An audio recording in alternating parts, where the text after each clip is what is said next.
If you want nothing less than the best the noise-cancelling earbuds market has to offer, and if you have at least €250 dollars or pounds to spend, then I'm sure you can find at least one amongst the 9 I'm going to test and compare today that suits your taste, as these are some of the finest premium earbuds you can buy today. Hi everyone, my name is Andy and you're watching Andy's Tech Tone. 2024 was a busy year on the true wireless earbuds market, and probably we have seen a larger variety of new models than ever before.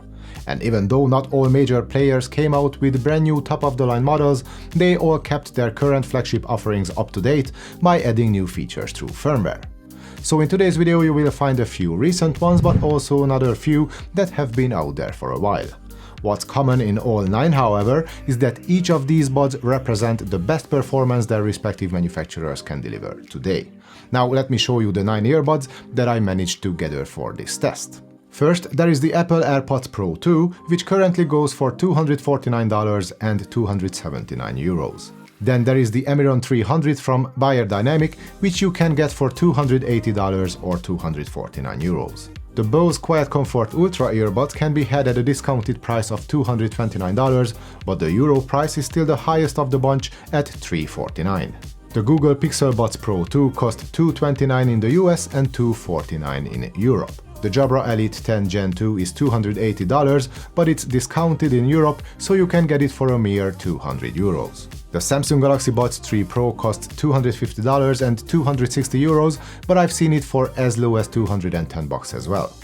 The Sennheiser Momentum True Wireless 4 is only $200 now in the States, but it still comes in at €300 on this side of the pond. The good old Sony WF-1000XM5 is officially $249 regardless of the currency, and Technics also kept it simple with the EAH-AZ80 as it costs $299 in both dollars and euros. Of course, these are all official prices as of filming this review, so the actual prices and the availability of each model might vary depending on when and where you watch this video.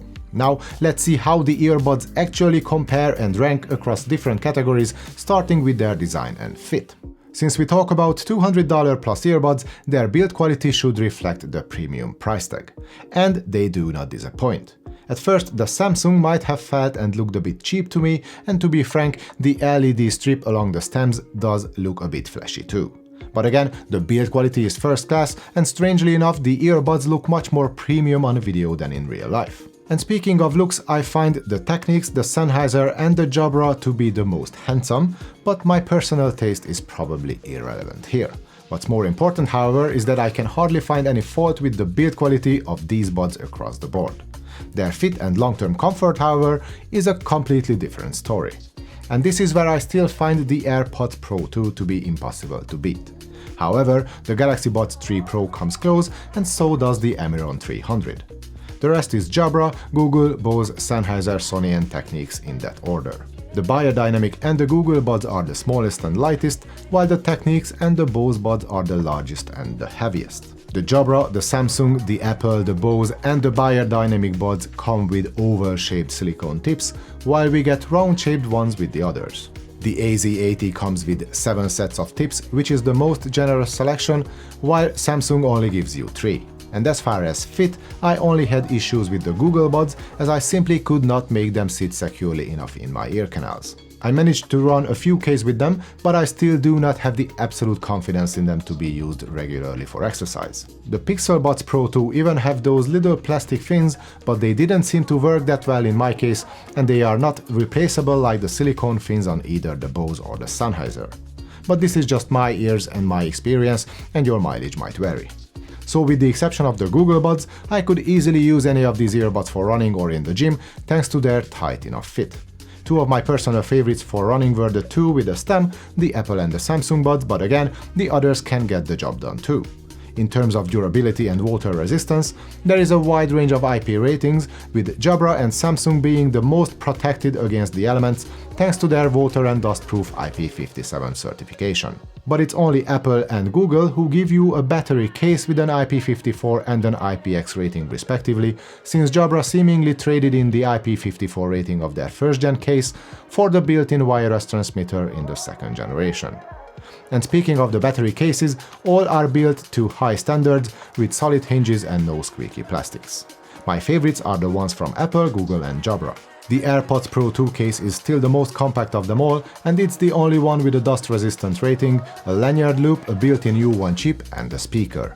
The Google case is only slightly larger, it's also splash-proof and comes with a built-in speaker for Find device. The Jabra case is bigger than the other two just mentioned, but it has the LE audio-capable wireless transmitter, which is a unique feature in this lineup. The Samsung case is compact enough and also pocket-friendly, thanks to its slim profile, and I also like the blue and red color codes on both the buds and on the inside of the case, which help you decide which earbud slots into which side. The Beyerdynamic case has a small footprint, but it's a bit thicker than either the Samsung or the Apple case. However, it has a nice soft-to-touch coating, giving you a solid grip. The Sony, the Bose and the Technics cases are similar in size and overall feel, with the Bose being the biggest of this trio. As long as looks and actual character, the Sennheiser case with its sleek, textured coating would be my personal pick, but unfortunately this case is the chunkiest of them all, so from a practical standpoint, it's very much at the bottom of my list. Each and every one of the cases support wireless charging except for the Bose, but all come with a USB Type-C port and the quick charge feature, at which Sony and Google are the best. For whatever reason, I could not find info on fast charging in the Samsung case, but I'm sure I must have missed something there, so please let me know in the comments if you know more. And on the note of charging, let's talk about battery life. As far as single charge playtime is concerned, Sony and Google are at the top with 8 hours of battery life with ANC on and 12 hours with ANC turned off. The rest of the bunch can do about 6 to 7 hours with ANC turned on. The total playtime including the case and with noise cancelling on is 30 hours on the Google, Apple and Sennheiser buds, but even Bose, which is at the bottom of this list, can do 24 hours. Sony and Google seem to have the best performance overall, with Bose being the worst, but again, there is no night and day difference between any of the buds as far as their battery life is concerned. These are all official numbers from the manufacturers themselves, which does not take into account the codec situation or other factors that might impact battery life, and we know that, for example, the LDAC codec can drain the batteries almost twice as fast as AAC or even aptX, so it's another thing to keep in mind. And that takes us to wireless connectivity and codecs, where we can see much more of a variety across the different options. What all 9 earbuds have in common is multi-point support, which means that we can connect our earbuds to 2 devices at the same time, and the buds can also switch between those 2 devices automatically if, for example, a phone call comes in. So again, all earbuds in this test can do multi-point. Where the differences lie is how this feature works in real life. For example, the AirPods Pro 2 can only do it within the Apple ecosystem, so Android and Windows users are out of luck. The automatic pairing and switching on the Galaxy Buds 3 Pro works only with other Galaxy devices, so that's a limitation even Android users have to deal with. All the other buds offer platform-agnostic multipoint, of which the best is the AZ80, as this is the only one that can connect to 3 devices at the same time instead of only 2. And even when 3 devices are connected, the audio takeover happens automatically when switching media playback between devices, while with all the other earbuds, you will have to pause the first device manually before the audio would switch over to the other. Another one of my favorites is the Bose, as we do not only get a list of previously connected devices in the app, where we can manually switch between all those, but we can also toggle through the different sources using the touch controls. The Sennheiser Smart Control app gives us the same list and the same manual switch option with the Momentum 4. There is a seamless audio switch feature on both the Pixel Buds and on the Sony XM5, but it only works with other compatible devices within the Google and the Sony ecosystem respectively. Each earbud can be used in single mode, and in general, I did not have any major connection issues. I had no lip sync issues with any of the buds, but I reckon that none of these 9 were designed with hardcore gamers in mind, so I cannot report extremely low latencies or anything like that. The Beyerdynamic is the only one with a low latency switch, and there is a suppress sound delay option in the Technics app as well, but neither of these 2 settings make much of a difference in my experience. The smart case of the Jabra might be of interest to gamers, as it can be plugged into all sorts of devices with an audio output, and thanks to the LE audio connection between the case and the Elite 10 buds, the latency must be low enough for gaming too. I did not test it though, so you might want to dig deeper in the topic if interested. And if you count spatial audio with head tracking a gamer feature, then the Bose, the Apple and the Jabra earbuds can do that. Sony and Samsung can also give you spatial audio, but only when used with certain apps and devices. Onto the codec situation, it is mixed, as you can see here. Besides AAC and SBC, which are supported by all the buds, there is Sony, Beyerdynamic and Technics that support LDAC, while the Sennheiser and the Bose support aptX Adaptive and aptX Lossless. LE audio is available on the Sennheiser, the Google, the Jabra, the Samsung and on the Sony. But while the Jabra buds can only use LE audio when connected to their own case, the LE audio feature is still beta in the Sony app. Samsung have their own SSC codec, but it's only available on compatible Galaxy devices. At the end of the day, if I had to rank the buds for their wireless capabilities, it would look like this. Sennheiser is first overall, thanks to its unique aptX Lossless multipoint and LE audio trio, followed closely by Technics, Sony, Bose and Beyerdynamic. The AirPods Pro 2 and the Galaxy Buds 3 Pro can only deliver their best within their own bubble, so it's hard to pick either of them as overall winners in this category. Jabra is a special one thanks to its smart case, but I would only pick the Elite 10 first if I needed that sort of an extra option. Next up are the controls. One feature that all earbuds have in common here is automatic play and pause, and the fact that we can control media playback, volume, phone calls and our voice assistant.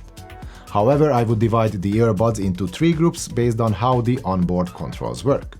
The first group consists of the 2 with a stem-style design, then there is the second group with only the Jabra buds in it, while all the rest belong in the third. So in the first group, the Apple and the Samsung buds give us the same pinching or force touch controls with a swipe up and down action for volume. Both offer only limited customization, but both work pretty well overall. Maybe the Apple is a touch more refined and precise, and I also prefer having the volume controls at the front on the stem of the AirPods Pro 2, while I found it a bit awkward swiping up and down with my thumb at the back of the stem on the Samsung. The AirPods Pro 2 give you access to Siri, while Bixby and the Galaxy AI are available on the Samsung. And with the latest firmware, Apple added head gestures to the AirPods Pro 2, which now makes it possible to answer a phone call with a simple nod. The buds in the third group all have touch-sensitive panels, all of which are fully customizable in their respective app, with the exception of the Pixel Buds Pro 2, where all we get is limited remapping options. And where the Google Buds also differ slightly is the way we control volume, as it's a swipe forward and backward action instead of the usual single, double or long press. And I don't like it that much. I guess that my fingers are more oily than the average, and that's not a good thing for smooth and precise controls on a small surface like that. So even though the Pixel Buds give us access to Google's own AI, Gemini, I still rank their controls low on my list. If I had to pick a favorite, that would either be the Sennheiser or the Technics with their large, quick-to-react touch panels. The AMIRON 300 is also easy to use, but a bit smaller than the other two. The Sony buds improved a lot since their launch thanks to the multiple firmware updates, but the continuous tapping for volume, for example, is still not my favorite, but we got head gestures here too, which might be something you will find helpful in certain scenarios. The Bose buds are a mixed bag as far as controls, because while all works well, including the swipe up and down action for volume, that really strong thumping noise I hear every time I tap on the QC Ultras makes it the least comfortable experience of them all. And before I forget, there was a second group. And the reason I put the Jabra Elite 10 Gen 2 in a separate bucket altogether is their pressable physical buttons. The fact that unlike touch panels, these buttons work reliably well across all conditions, and the almost limitless custom settings in the Jabra app make them my overall favorites, with one caveat. And it's that I feel like the buttons could have a tad more tactile feedback to be called absolutely perfect. And while on Android there is no chance to remap the functionality of the controls of the AirPods Pro 2, I have learned to love and appreciate the well-tuned pinch and swipe actions, which work perfectly fine regardless of which platform you use. So these two share the top spot in my rankings as far as controls. And now let me give you a few microphone samples, starting with the Apple AirPods Pro 2. This is the phone call quality you can expect from these earbuds in a quiet room. Next up is the Beyerdynamic AMIRON 300. So this is the phone call quality you can expect from these earbuds in a quiet room. Onto the Bose Quiet Comfort Ultra earbuds. This is the phone call quality you can expect from these buds in a quiet room. Our next audio sample is from the built-in mics on the Google Pixel Buds Pro 2. So this is the audio quality you get when making a phone call with these buds in a quiet room.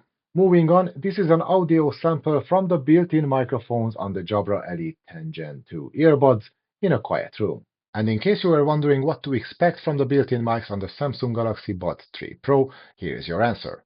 And if you are still with me, here's another audio sample. This time I'm using the built-in microphones on the Sennheiser True Wireless Momentum 4 in a quiet environment. Next up is the Sony WF-1000 XM5. So this is the phone call quality you can get from the built-in mics on these buds in a quiet room. And our last audio sample comes from the built-in mics on the Technics EAH-AZ80. So this is the audio quality you can expect from these earbuds when you happen to make a phone call in a quiet environment. Now let's spice things up with some noise. This is the phone call quality of the built-in mics on the Apple AirPods Pro 2 outside with some traffic noise in the background. This is the phone call quality of the built-in microphones on the Beyerdynamic AMIRON 300 outside with some traffic noise in the background. This is the phone call quality of the built-in microphones on the Bose QC Ultra outside with some traffic noise in the background. This is the phone call quality from the built-in microphones on the Google Pixel Buds Pro 2 outside with some traffic noise in the background. This is the phone call quality of the built-in microphones on the Jabra Elite 10 Gen 2 outside with some traffic noise in the background. This is the phone call quality of the built-in microphones on the Samsung Galaxy Buds 3 Pro outside with some traffic noise in the background. This is the phone call quality of the built-in mics on the Sennheiser Momentum 4 outside with some traffic noise in the background. This is the phone call quality of the built-in microphones on the Sony WF-1000 XM5 outside with some traffic noise in the background. This is the phone call quality of the built-in microphones on the Technics EAH-AZ80 outside with some traffic noise in the background. Onto the software side of things, most buds come with a smartphone app for both Android and iOS, except for the Apple, Samsung and Google buds. The AirPods Pro 2 has no app for Android, and all of its settings are deeply integrated into iOS. The Galaxy Wear app for the Samsung buds is only available on Android, and then there are the Google buds which also have no app for iOS. And since this review is becoming way too long already, I won't go deep inside what each app can do right now, as I touch upon most features anyway at some point in the video. And all apps can do the same basics, such as ANC settings, custom controls, EQing or firmware updates. But here is my quick ranking with highlighting just a few features in each. So my favorites are the Smart Control and the Audio Connect apps from Sennheiser and Technics respectively. Both have a clean and easy to use UI with plenty custom settings and options which help tailoring the earbuds to your needs. Sennheiser is best at customizing the UI itself with a smart tile system, and besides loads of manual settings, we can set up automations for different settings based on our location in the Sound Zones menu. And their custom EQ is also one of the best in this group. At second place, there are the Jabra Plus and the Sony Sound Connect apps, both of which offer a next level of customization and settings. Jabra is focusing on dialing in the functionality of the main features, such as phone calls and the controls, including autoplay, pause and side tone, while Sony is more into automations such as peak-to-chat or adaptive sound control, which is similar to what Sound Zones are in the Sennheiser app.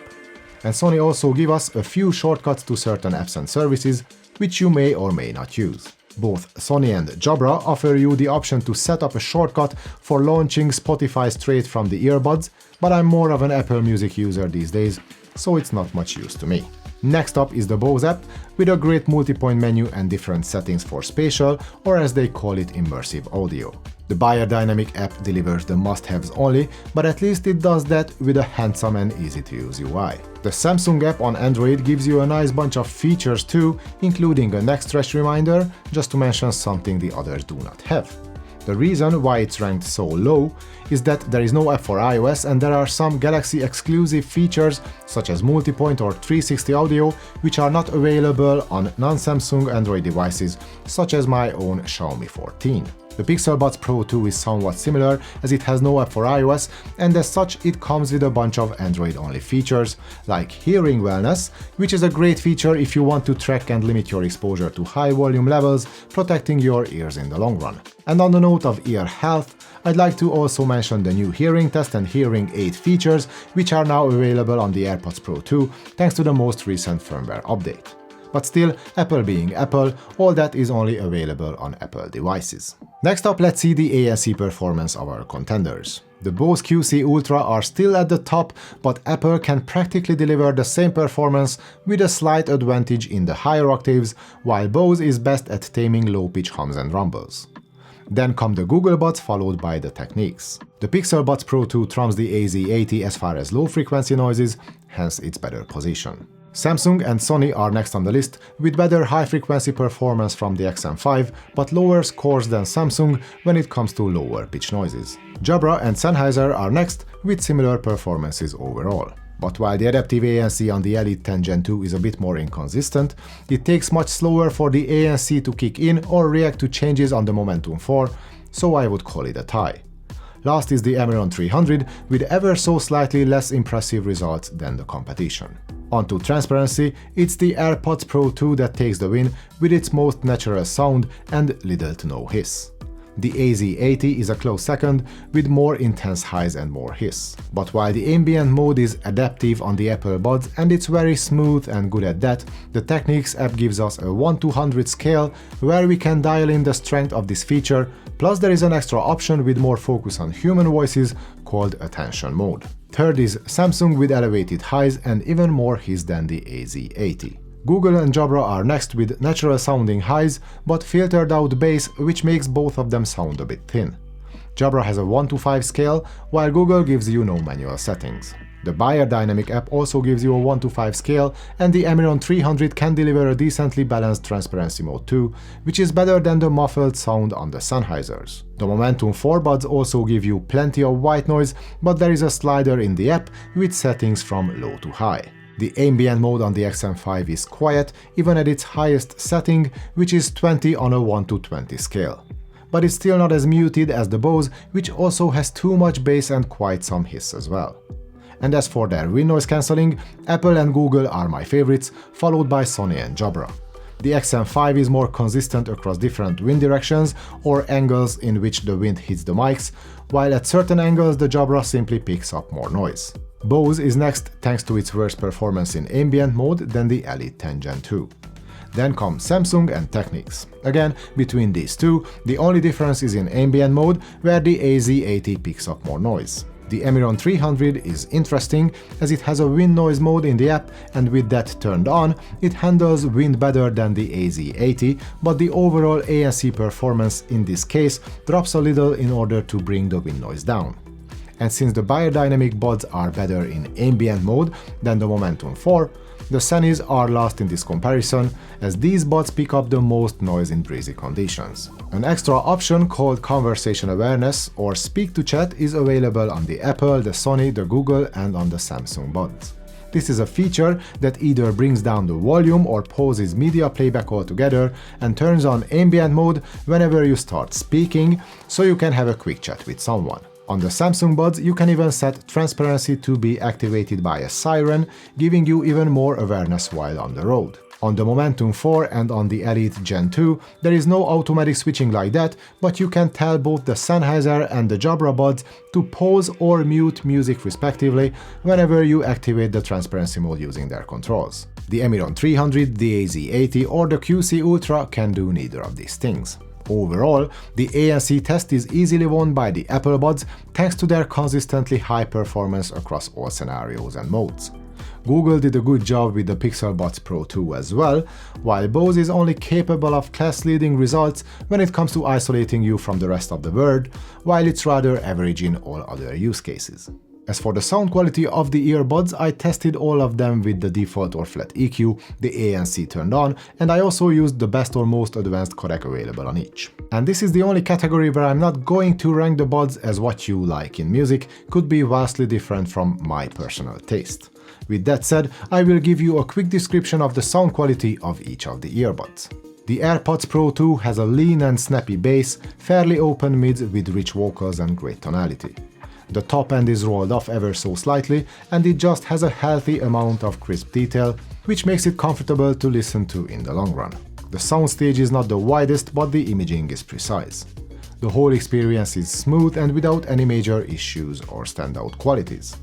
The Beyerdynamic AMIRON 300 also delivers a lean but powerful enough bass, clear and open mids, and crisp high-frequency details. The overall character is close to that of the Sony XM5, which is quite a compliment.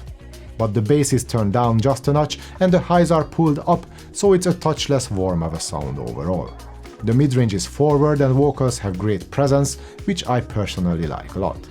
The soundstage and imaging is rather sharp and center-focused, lacking a bit of width and air in my opinion. The Bose QC Ultra has a solid and warm bass with a good punch. The mid-range and especially vocals stand out, they are rich and clear sounding, male and female singers step forward and get closer to you than usual. The highs are detailed but not harsh, with decent extension up top. The imaging is a little center-focused, the soundstage is not as wide or spacious as it is on the Sony or the Sennheiser. However, it's a fun sound which is a joy to listen to for hours on end. The Google Pixel Buds Pro 2 has a slightly thinner bass with open mids and a boosted treble response. Clarity is outstanding across the range, there is no smearing or muddiness at all. The sound is full of energy up top and we also get an airy soundscape. However, I find the highs a bit too elevated and it makes the earbuds sound a bit bright, especially when taking the less than substantial bass impact into account. Some warmth in the mids and an extra octave of extension down below could come in handy at times. Maybe it's just the not so perfect seal in my ear canals that allows the bass to leak, so your mileage might vary. And there is also EQing, which can easily bring back the bass to acceptable levels and can also tone down the treble a bit if it's something that bothers you too. The Jabra Elite 10 Gen 2 turns the bass up ever so slightly when compared to the Pixel Buds Pro 2, so the overall response is more balanced and a touch warmer too. We get an open and well-presented mid-range, similarly to the AMIRON 300, but vocals get pushed even a bit more forward, which some of you might find too much in your face. And there are the sparkling highs with all the crisp details, which might not make the sound quite as bright as the Google Buds, but things can get a bit too hot up top, especially at higher volumes. It's an open and forward sound with a decently sized soundstage. The first thing that struck me when I started listening to the Samsung Galaxy Buds 3 Pro was their compressed and closed-in soundstage along with the extra bloat in the bass. These are the most bottom-heavy of the group, which can be a good thing if you dig that kind of a bass-driven vibe, but I found it a bit over the top for my taste. That said, the rest of the frequency range is quite okay, with slightly recessed but rich enough vocals and detailed but not overcooked highs. To be frank, I expected the dual driver setup to deliver a much more sophisticated sound. Maybe with a Samsung phone using their own high-res SSC codec you could squeeze out more top-end sparkle and you may get a more open soundstage as well, but using AAC on my Xiaomi 14, this is what I heard. And speaking of a sophisticated sound, this is what I got from the Sennheiser True Wireless Momentum 4. The bass is not overly prominent, but it's well controlled and lean. The mids are forward with neutral sounding vocals and instruments, clarity is excellent across the range, there is not a hint of muddiness in the sound. Top-end extension and sparkle is decent, but everything sounds a bit relaxed and smooth, not too exciting or fatiguing. We get a decently sized soundstage with a well-focused center image and excellent separation. What I miss from the sound of the Momentum 4 is some air, openness, and maybe extra dynamics down below. And this is kind of what you can expect from the Sony XM5. Its sonic character is similar to that of the Momentum 4, it's only got a bit of an adrenaline pumped into it. The bass is a touch more impactful on the XM5, so it suits modern dynamic musical genres better. The mids get an enhanced attention in the mix, the rendering of vocals is natural, while instruments serve up all the fine details with a neutral tonality. Again, similar to the Momentum 4. Extension in the higher octaves is even better than that of the Sennheisers, yet we don't get harsh edges or any sibilance at all, not even at higher volumes. So the Sony XM5 has a bit more of an exciting and dynamic, but still balanced enough character. But if you find it neither exciting nor dynamic enough, then you will love the Technics AZ80. Its sound signature is similar to that of the XM5, but with a bit of an extra heft and warmth in the bass, a hint of added sweetness in the mids, and some extra dynamics across the range. Where the Sony and the Sennheiser buds have the edge is top-end sparkle and extension, and both can also create a wider soundstage with slightly more air in the presentation. But the AZ80 are no slouch either when it comes to imaging and sound staging, and it's a powerhouse of a sound which remains enjoyable for hours on end. And before wrapping things up, there is one more topic to discuss, and that's spatial audio. My favorites here are the Bose, especially when on the go. Only then come the Dolby Atmos support on both the Apple and the Jabra. 360 audio is available on the Sony, but only with certain applications, and the Samsung Buds also support 360 audio, but again with limitations. But for example, if you own a compatible Samsung TV, it can be fun to try. As for myself, I do not have a Samsung TV, nor do I have the desire to use head tracking and spatial audio on the daily, so that's all I can say about it. But now it's time to conclude this video. As I mentioned before, I'm sure you will find at least one of these 9 to be attractive enough for you to part with a big chunk of money when it comes to buying your next set of in-ear buds. But if you expect me to give you a definitive answer as to which one you should buy, then I will have to disappoint you. Well, that's unless you use an iPhone, because in that case I see no reason why you would want to buy anything else than the Apple AirPods Pro 2. And probably the same applies to Samsung phone owners and the Galaxy Buds 3 Pro.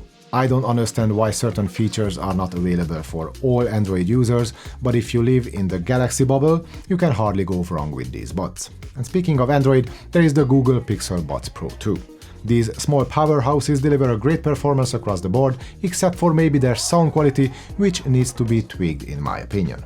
But if you want something small and comfy and packed with features, the Pixel Buds Pro 2 are a great choice.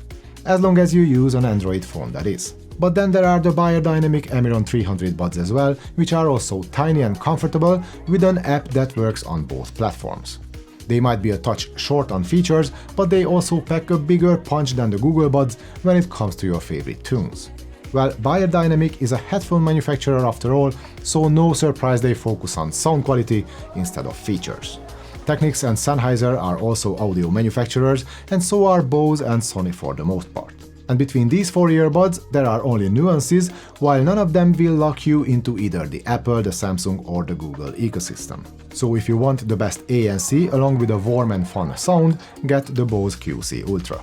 If you, however, want the most versatile package, then get either the Sony WF-1000 XM5 with its balanced musical performance and plenty software features, the Technics EAH-AZ80 with its dynamic sound and robust wireless capabilities, or the Sennheiser True Wireless Momentum 4 with its great controls, smooth sonic character and excellent smartphone app. And finally there is the Elite 10 Gen 2, which might be the last Jabra buds you will ever be able to buy, but their distinct set of features, including the button controls and the smart case, could still be of interest to many. But at the end of the day, the choice is yours. All I could do is give you all the information you might need before buying any of these 9 earbuds. And that's it from me for today. Now I would love to hear your thoughts, so tell me what you think in the comment section down below. Which one would you buy and why? I know there will be a few earbuds mentioned there that were supposed to be featured in this test, but please keep in mind that I'm a small channel with very limited resources. And for various reasons, which I'm not going into right now, these 9 earbuds were the only ones in this price bracket that I could get my hands on in time and at a minimal cost for this test. This review was not sponsored and I have no affiliation to any of the brands or manufacturers featured in today's video. But if you liked what you just saw, then please give it a thumbs up and subscribe to the channel, which can help me making more of these comparisons in the future. Thanks for your support and thanks for watching everyone. Hope to see you all in the next one.